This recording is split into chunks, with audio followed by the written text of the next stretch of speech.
첫 시간 주님께 안녕하세요. 대강교회 오훈 목사입니다. 7월 23일 토요일입니다. 하나님 우리에게 주신 말씀은 잠언 11장 16절에서 31절까지 읽겠습니다. 유덕한 여자는 존영을 얻고 근면한 남자는 재물을 얻느니라. 인자한 자는 자기의 영혼을 이롭게 하고 잔인한 자는 자기의 몸을 해롭게 하느니라.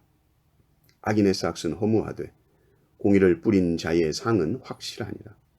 공의를 굳게 지키는 자는 생명에 이르고 악을 따르는 자는 사망에 이르느니라.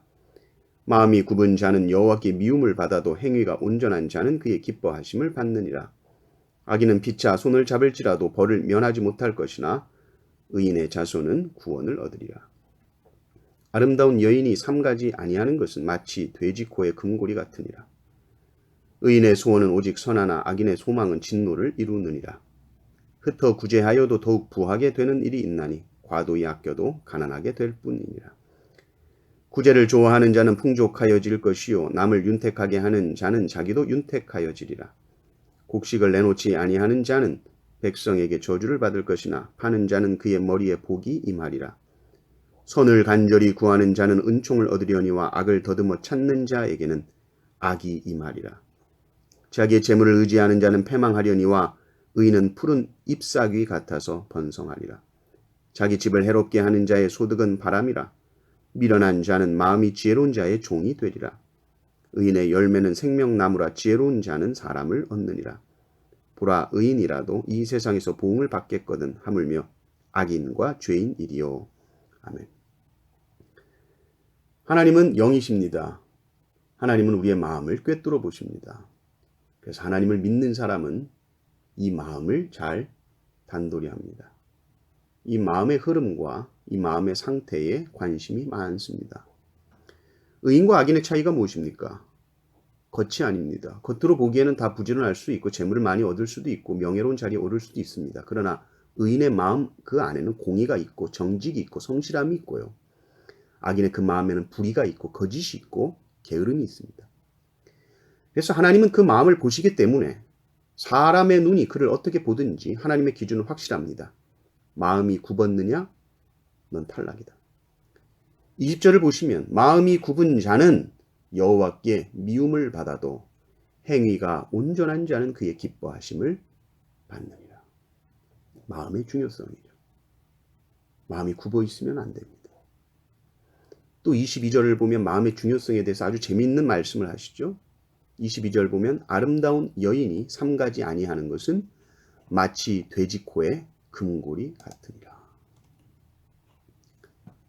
아름다움이라는 것과 또 여기 삼간다는 말이 나옵니다. 삼간다는 말은 이 분별이라는 말이고요. 이 분별이라는 것은 하나님의 말씀을 통해서 나오는 능력입니다. 그래서 아름다움과 이 분별력이라는 것이 사실 같이 가야 된다. 왜냐하면 이 아름다움이라는 것이 사실 눈을 많이 가립니다. 아름다운 여인들은 사실 특혜를 많이 입고 용서가 안 돼야 되는데도 용서가 될 때가 있는 것이죠. 세계 역사 속에서도 이 여인의 아름다움이 역사를 좌지우지하는 경우들이 많이 있습니다. 클레오파트라나 양귀비 이런 이야기들이 있지 않습니까? 성경은 이 아름다움을 값비싼 금고리로 비유를 하는 것이죠. 아름다움이라는 것이 나쁜 것이 아니죠. 좋은 것이죠. 또 이 삼가지 않는 것을 뭘로 봅니까? 이 분별함이 없는 것은 돼지 코로 보는 것이죠. 우리가 보통 못생긴 코를 말할 때 돼지 코 말하는데 아름다운 여인은 금고리요. 삼가지 않는 것은 돼지 코다. 그래서 아름다운 여인이 삼가지 않는 것 이건 돼지 코의 금고리다. 이게 언밸런스한 거예요. 아름다움과 이 못생김 이것이 같이 공존한다. 이게 어울리냐는 거예요. 근데 저는 이 비유가 좀 이상한 것이 만약에 저에게 이 비유를 하라고 그랬다면 저는 이렇게 못했을 것 같습니다. 아름다운 여인이 삼가지 않는 것은 예쁜 사슴이 뭔가 아름답지 않은 물건을 치장하고 있는 것 이렇게 비유했을 것 같아요. 그런데 성경은 이 아름다운 여인을 금골이라는 물건으로 비유하고 있고 삼가지 않는 그 내면, 분별하지 못하는 이 내면을 돼지코라는 어떤 생명체로 비유를 하고 있다는 것이죠. 내면이라는 것이 더 근본적이고 내면이 사실 더 본질적이라는 말을 하는 거예요. 내면 안에 사실 더 중요한 생명이 있음을 은근히 보여주고 있는 말이죠.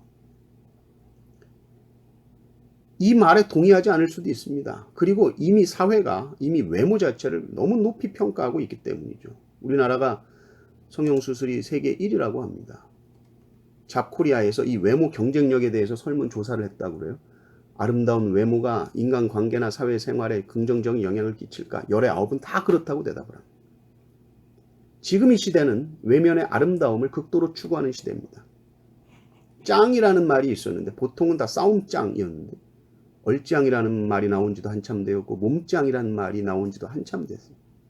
그리고 지금은 몸을 잘 관리하는 것도 하나의 스펙이다 생각하고 여성들은 몸매 관리하는 거, 남자들도 몸이 좋으면 저 사람은 다른 방면에 있어서도 자기 관리 잘할 거야 이렇게 생각을 하죠. 내면의 아름다움과 외면의 아름다움이 일치할까요? 외면으로 내면의 모든 것이 다 드러날까요? 물론 나이 40이 되면 자기 얼굴에 책임져야 한다는 말이 있듯이 어느 정도는 그럴 수도 있다고 생각합니다만은 그렇기도 하고 그렇지 않기도 합니다. 예나 지금이나 겉의 아름다움이라는 것은 우리의 눈을 가리고 보지 못하게 합니다. 외면에서 정말 신뢰가 가도 믿음직스럽고 막 듬직해도 그 사람이 사기꾼일 수 있는 거예요.